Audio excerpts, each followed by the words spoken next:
ఆంధ్రప్రదేశ్ ప్రభుత్వం జారీ చేసిన జీవో నెంబర్ 396ను వెంటనే రద్దు చేయాలని డిమాండ్ చేస్తూ రాష్ట్ర వ్యాప్తంగా దస్తావేజు లేఖరులు చేపట్టిన పెండౌన్ కార్యక్రమం రెండో రోజుకు చేరుకుంది. ఆంధ్రప్రదేశ్ రాష్ట్ర దస్తావేజు లేఖరుల సంక్షేమ సంఘం పిలుపు మేరకు Hanuman junction Kanumolu sub registration కార్యాలయం వద్ద కూడా రెండో రోజు నిరసన కార్యక్రమం కొనసాగింది. రిజిస్ట్రేషన్ శాఖకు సంబంధించిన సేవలతో పాటు కక్షిదారుల స్వంత వ్యవహారమైన దస్తావేజుల తయారీ విధానాన్ని రిజిస్ట్రేషన్ సేవా కేంద్రాలకు అప్పగిస్తూ ప్రభుత్వం జారీ చేసిన జీవో నెంబర్ 396ను తక్షణమే రద్దు చేయాలని దస్తావేజు లేఖరులు డిమాండ్ చేశారు. ఈ జీవో వల్ల వేలాది మంది దస్తావేజు లేఖరుల జీవనోపాధి ప్రమాదంలో పడుతుందని వారు ఆందోళన వ్యక్తం చేశారు.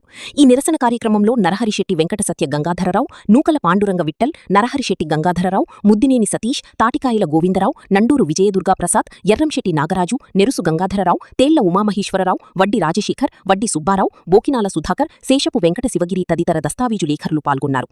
ప్రభుత్వం వెంటనే స్పందించి జీవో నెంబర్ 396ను రద్దు చేయాలని, లేదంటే తమ ఆందోళనను మరింత ఉధృతం చేస్తామని దస్తావేజు లేఖరులు హెచ్చరించారు. ఈ వ్యవస్థ ఎప్పుడైతే పుట్టిందో ఆ వ్యవస్థ పుట్టిన కాడి నుంచి మా తాత ముత్తాతలు ఇక్కడ పనిచేసుకు వచ్చారు. అదే జీవనాన్ని కొనసాగించుకుంటాం, మేము కూడా బతుకుతున్నాం. ఈ యొక్క వ్యవహారాన్ని ఈ రకం తీసుకొచ్చాం. ఇంతవరకు మా సేవలు అందించుకుంటూ వచ్చాం, ఎక్కడ కూడా ఇబ్బంది లేకుండా. ఈ మధ్య ఇటీవల కాలంలో గవర్నమెంట్ 392 కొత్త జీవం పట్టుకొచ్చి ఈ దసరా అక్కర్లేదు, స్టాంప్ పేపర్ అక్కర్లేదు, అలాగే ఎవరు అక్కర్లేదు, మేమే గవర్నమెంట్ ఫ్రంట్ ఆఫీస్ పెడతాము, ఆ ఫ్రంట్ ఆఫీస్ పెట్టి అక్కడి నుంచే మా సేవలు అందిస్తాము, మా విధానాన్ని పెట్టుకొచ్చారు. కానీ వాస్తవానికి ఏదైతే ఫ్రంట్ ఆఫీస్ అంటున్నారో, ఏదైతే ఫ్రంట్ ఆఫీస్ మీరు చేస్తా అంటున్నారో అదే ఫ్రంట్ ఆఫీస్ పెట్టే విధి విధానాలు, షరతులు అన్నీ కూడా మాకు కూడా డాక్యుమెంట్ లైసెన్స్ ఇచ్చి, పాత లైసెన్స్ పునరుద్ధరించి, కొత్త లైసెన్స్ ఎవరెవరికి ఇవ్వాలి ఏంటి ఎంక్వైరీ చేసుకుని మొత్తం అందరికీ కూడా ఇచ్చుకుంటూ వచ్చి ఆ విధానాన్ని పెడితే మేము కూడా కష్టపడి గవర్నమెంట్కి మంచి పేరు తీసుకొచ్చి ఈ మంచి ప్రభుత్వానికి మంచి పేరు చేస్తామని చెప్పి ఈ ఫ్రంట్ ఆఫీస్ పెట్టడం వలన అన్ని రకాల ఇబ్బందులు ఉన్నాయి. ఒక దసరా తయారు చేయాలంటే ఒక డాక్యుమెంట్ రైటర్కి సర్వే చేసి పాత ఇంకా డాక్యుమెంట్ సరి చేసి ఈసీసీ విధానం చూసుకుని ఒక దసరా తయారు చేసి వస్తుంది.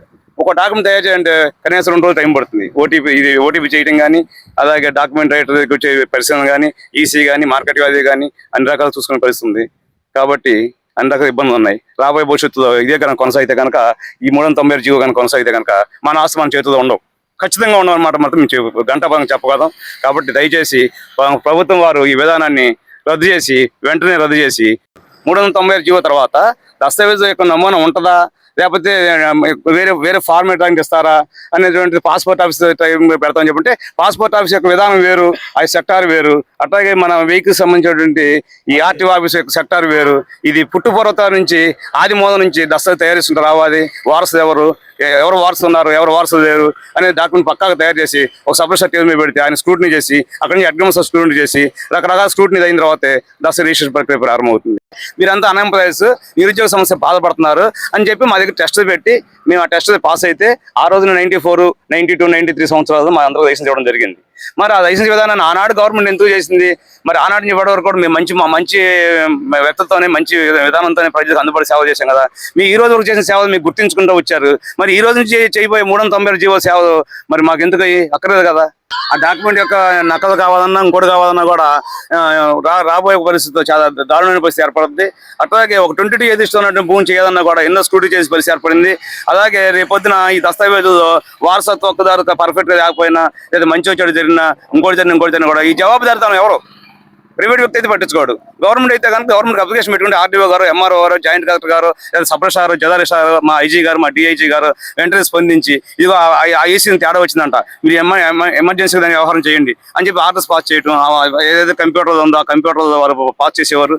పూర్తి న్యాయం చేసుకుంటా, డిపార్ట్మెంట్కి ఎంతో న్యాయం చేసుకుంటా మా యొక్క అధికారులు కానీ మేము కానీ అట్లాగే మా డిఐజీ గారు, ఐజీ గారు చెప్పిన సలహాల మేరకు ఈ రకం నడుచుకోండి, ఈ రకం చేయండి, ఈ డాక్యుమెంట్ వ్యవస్థ మాతో పాటు మీతో పాటు మేము ఉన్నామనేటువంటి భావంతో మమ్మల్ని ఇక్కడ తీసుకొచ్చారు. గతంలో కూడా మేము నిరుద్యోగ సమస్య బాధపడుతున్నప్పుడే మాకు ఈ లైసెన్స్ చేత అప్పటి నుంచి మేమేదో వంకర బుద్ధితో ఆలోచించిన లైసెన్స్ మాకు ఇవ్వలేదు, మేము న్యాయం చేసుకుంటూ వచ్చాం. కాబట్టి వెంటనే దయచేసి గవర్నమెంట్ వారు కానీ, సీఎం చంద్రబాబు నాయుడు గారు కానీ, లోకేష్ బాబు గారు కానీ, పవన్ కళ్యాణ్ గారు కానీ వెంటనే దీని మీద స్పందించి ఆ 391 జీవోని వెంటనే రద్దు చేసి మాకు మా కుటుంబాలకి అన్ని రకాలుగా న్యాయం చేయవలసిందిగా కోరుతున్నాం.